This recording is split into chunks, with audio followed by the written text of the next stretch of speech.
हरे कृष्णा। अथ श्री बृहस्पतिवार व्रत कथा।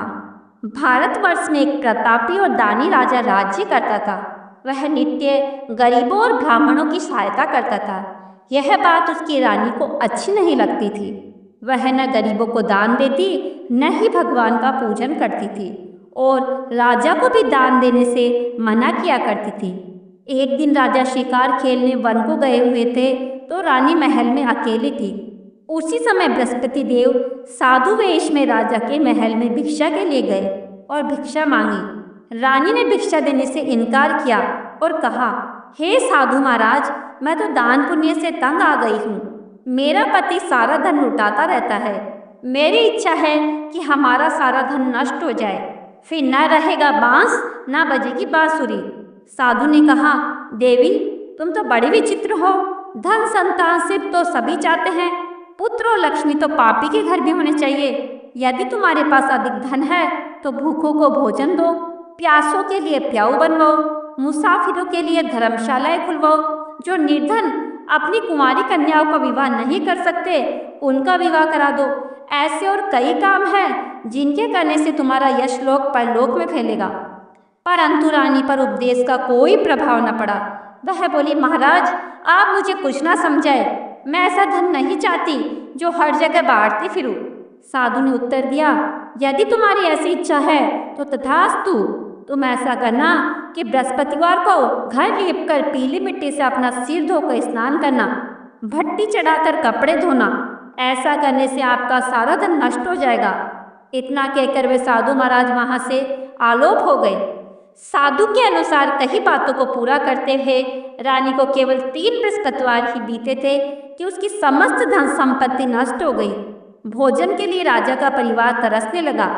तब एक दिन राजा ने रानी से बोला कि हे रानी, तुम यहीं रहो, मैं दूसरे देश को जाता हूँ, क्योंकि यहाँ पर सभी लोग जानते हैं मुझे, इसलिए मैं कोई छोटा कार्य नहीं कर सकता।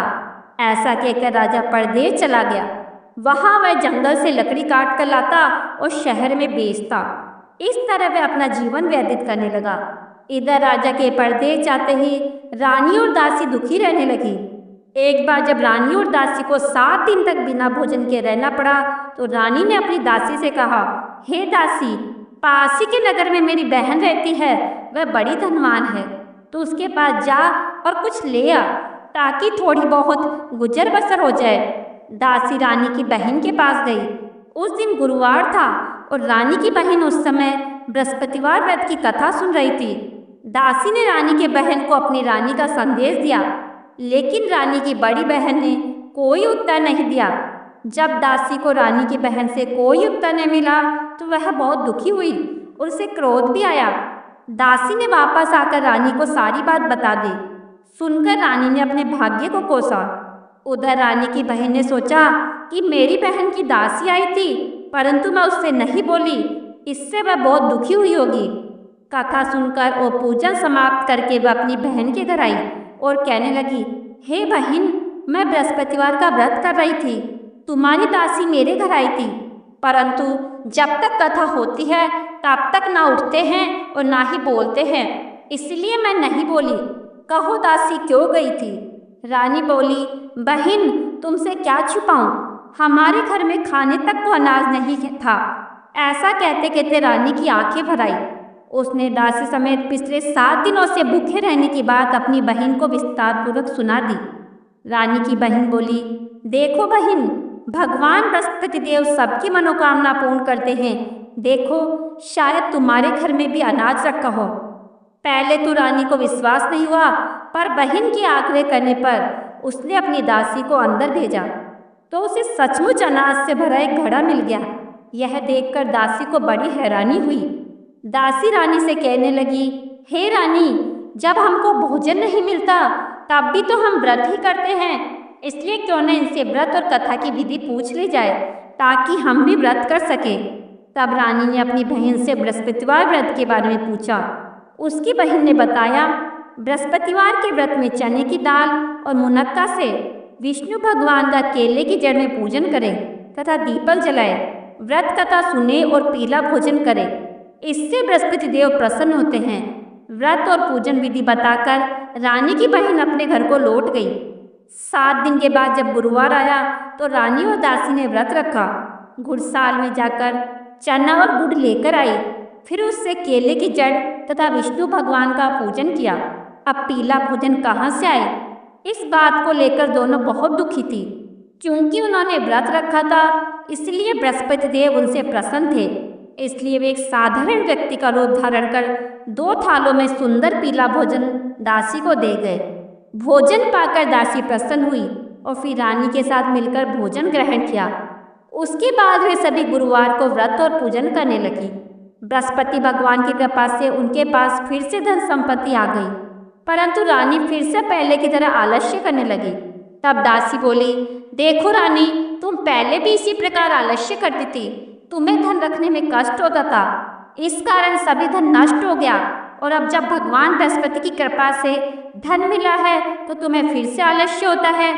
रानी को समझाते हुए दासी कहती है कि बड़ी मुसीबतों के बाद हमने यह धन पाया है, इसलिए हमें दान पुण्य करना चाहिए, भूखे मनुष्यों को भोजन कराना चाहिए और धन को शुभ कार्यों में खर्च करना चाहिए, जिससे तुम्हारे कुल का यश बढ़ेगा, स्वर्ग की प्राप्ति होगी और पितृ प्रसन्न होंगे। दासी की बात मानकर रानी अपना धन शुभ कार्यों में खर्च करने लगी, जिससे पूरे नगर में उसका यश फैलने लगा। एक दिन राजा दुखी होकर जंगल में एक पेड़ के नीचे आसन जमाकर बैठ गया। वह अपनी दशा को याद करके व्याकुल होने लगा। बृहस्पतिवार का दिन था। एकाएक उसने देखा कि निर्जन वन में एक साधु प्रकट हुए। वह साधु वेश में स्वयं बृहस्पति देवता थे। लकड़हारे के सामने आकर बोले, हे लकड़हारे, इस सुनसान जंगल में तू चिंतामग्न क्यों बैठा है? लकड़हारे ने दोनों हाथ जोड़कर प्रणाम किया और उत्तर दिया, महात्मा जी, आप सब कुछ जानते हैं, मैं क्या कहूँ? यह कहकर रोने लगा।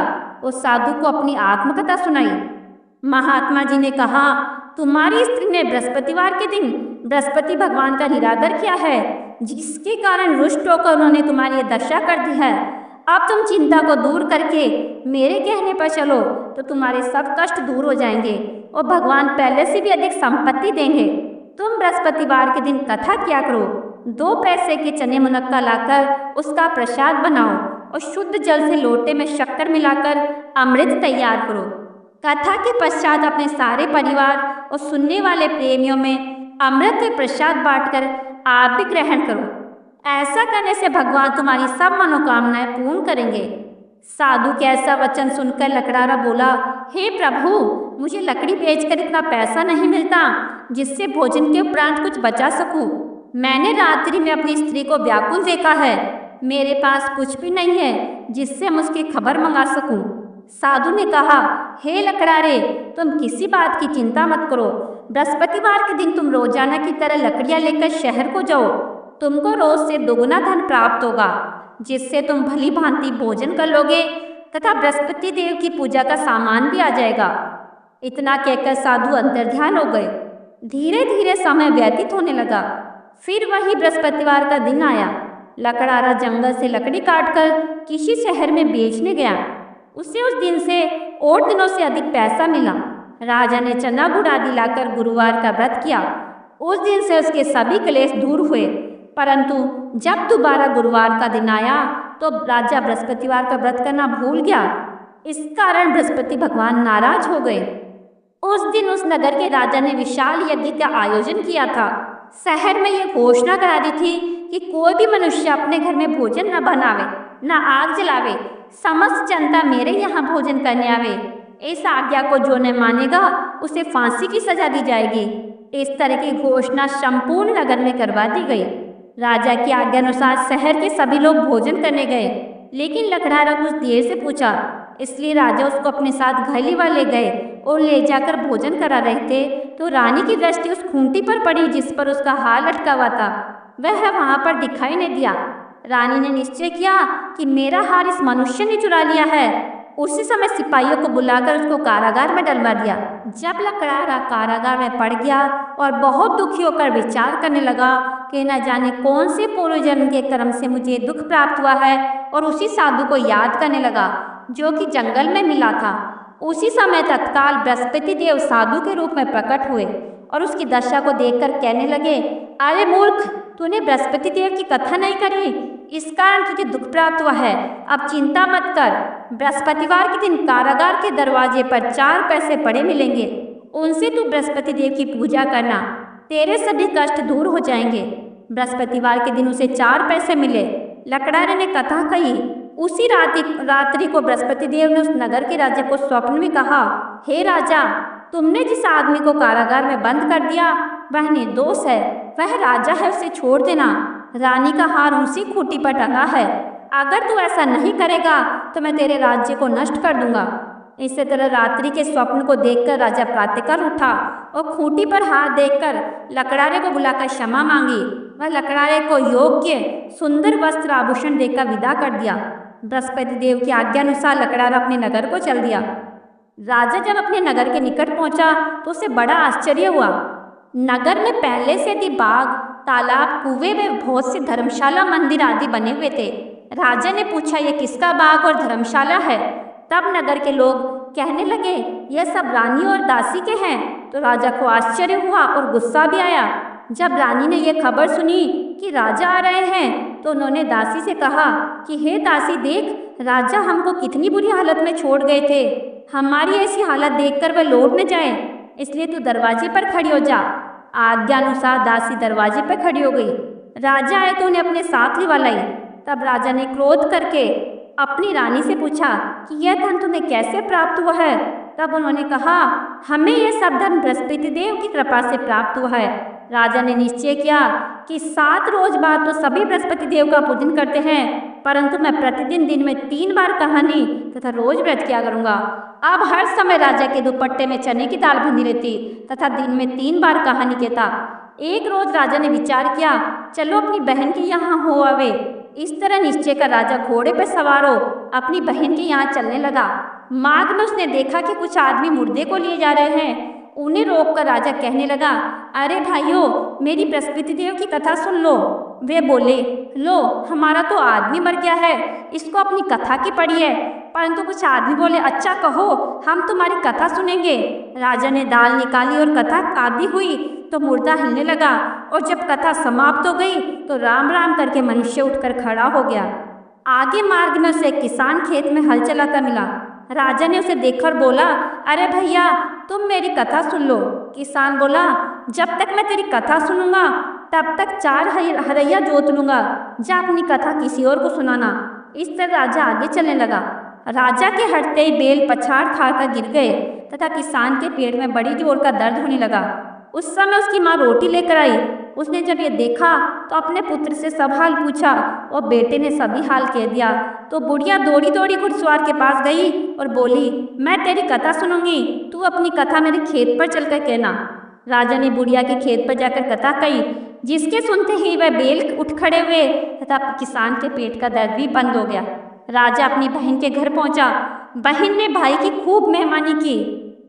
दूसरे रोज प्रातःकाल राजा जगा तो देखने लगा कि सब लोग भोजन कर रहे हैं। राजा ने अपनी बहन से कहा, ऐसा कोई मनुष्य है जिसने भोजन नहीं किया हो, जो मेरी बृहस्पतिवार की कथा सुन ले? बहन बोली, हे भैया, ये देश ऐसा ही है, पहले यहाँ लोग भोजन करते हैं, बाद में अन्य काम करते हैं। अगर कोई पड़ोस में हो तो देखूं। वह ऐसा कहकर देखने चले गई, परंतु उसे कोई व्यक्ति नहीं मिला जिसने भोजन न किया हो। अतः वे एक कुम्हार के घर गई जिसका लड़का बीमार था। उसे मालूम हुआ कि उनके यहाँ 3 रोज से किसी ने भोजन नहीं किया।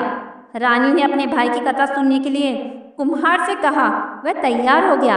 राजा ने जाकर बृहस्पतिवार की कथा कही, जिसको सुनकर उसका लड़का ठीक हो गया। अब तो राजा की हर जगह प्रशंसा होने लगी। एक रोज राजा ने अपनी बहन से कहा कि हे बहन, हम अपने घर को जाएंगे, तुम भी तैयार हो जाओ। राजा की बहन ने अपनी सास से कहा। सास ने कहा, हाँ चली जा, परंतु अपने लड़कों को मत ले जाना, क्योंकि तेरे भाई की कोई औलाद नहीं है। बहन ने अपने भैया से कहा, हे भैया, मैं तो चलूंगी पर कोई बालक नहीं जाएगा। राजा बोला, जब कोई बालक ही नहीं चलेगा तो अब तुम क्या करोगी? बड़े दुखी मन से राजा अपने नगर को लौट आया। राजा ने अपनी रानी से कहा, हम निर्वंशी है, हमारा मुंह देखने का धर्म नहीं है और भोजन आदि नहीं किया। रानी बोली, हे प्रभु, बृहस्पति देव ने हमें सब कुछ दिया है, वह हमें औलाद भी अवश्य देंगे। उसी रात को बृहस्पति देव ने राजा से स्वप्न में कहा, हे राजा, उठ, सभी सोच त्याग दे, तेरी रानी गर्भ से है। राजा की ये बात सुनकर बड़ी खुशी हुई। 9वें महीने में उसके गर्भ से एक सुंदर पुत्र पैदा हुआ। तब राजा बोला, हे रानी, स्त्री बिना भोजन के रह सकती है पर बिना कहे नहीं रह सकती। जब मेरी बहन आवे तो मुझसे कुछ मत कहना। रानी ने सुनकर हाँ कर दिया। जब राजा की बहन ने यह शुभ समाचार सुना तो वह बहुत खुश हुई तथा बधाई लेकर अपने भाई को यहाँ आई। तब रानी ने कहा, घोड़ा चढ़कर तो नहीं आई, गधा चढ़ी आई।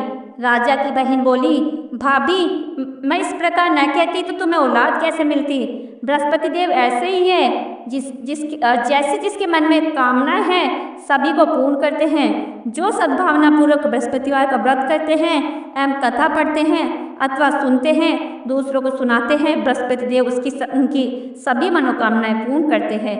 जैसे सच्ची भाव से रानी और राजा ने उनकी कथा को गुणगान किया तो उनकी सभी इच्छाएं बृहस्पति देव ने पूर्ण की। इसलिए पूर्ण कथा सुनने के बाद प्रसाद लेकर जाना चाहिए। हृदय से उनका मनन करते हुए जयकारा बोलना चाहिए। बोलो बृहस्पति देव की जय, बोलो भगवान विष्णु की जय।